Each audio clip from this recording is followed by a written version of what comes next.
All right, guys, let's find the domain of this function. This is from your homework.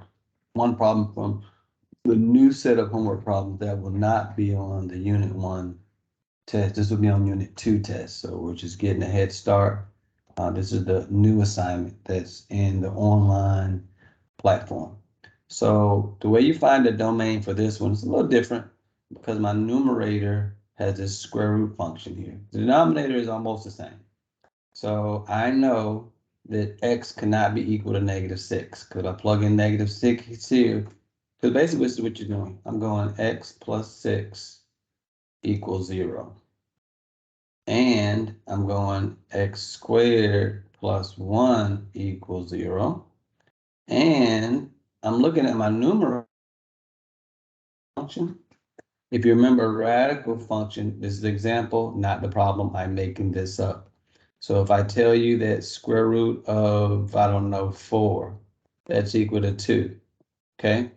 What's the square root of -4? Impossible. That's going to be 2i, which means this is imaginary. So to make a long story short, under my radical cannot be a negative number. Cannot be a negative number means that it must be bigger than or equal to 0. So I need to take, whenever you see a radical function, I got to take whatever is under the radical. So I'm going to say 7 minus x must be greater than or equal to 0. And I got to solve it. And once I do all this, I got to kind of put them all together. Let's see, this one over here, well, that's obvious, just like we did before. X is equal to -6, so x can't be equal to -6. Now this one is maybe not so obvious. If I try to solve this, I would subtract 1 on both sides. Then I'll have x squared equals -1. And I would take the square root of both sides. I would have x equals plus or minus the square root of -1. Uh-oh, problem. There's that I again. So for this one, it really doesn't make a huge difference, but this one, it's not a real number. So that's not really going to affect your domain. So we really don't take that into account. Okay.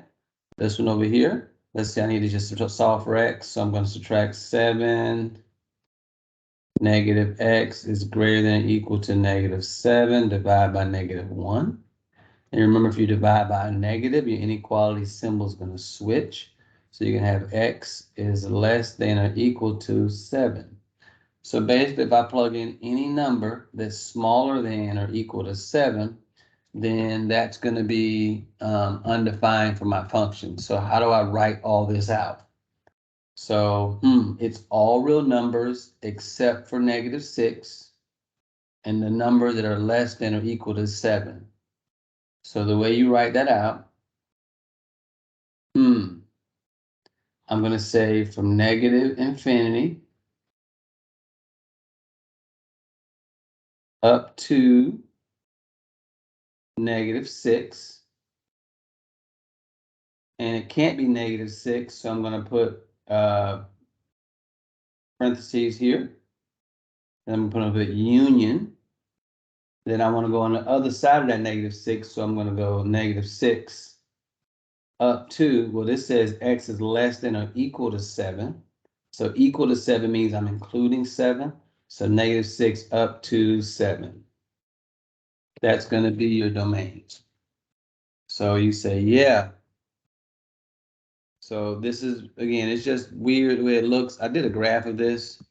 And if you look here, I graphed the function in part. This bottom one is the whole function. So notice at -6, there is a vertical asymptote. And if you go over here to 7, it stops. It doesn't go further than that. So that's what the graph looks like. So that's going to be, again, so you can kind of see the domain from here. If you do this in parts, I broke this up into 3 parts. That's really the function in parts. So I'm going to go here, get rid of this.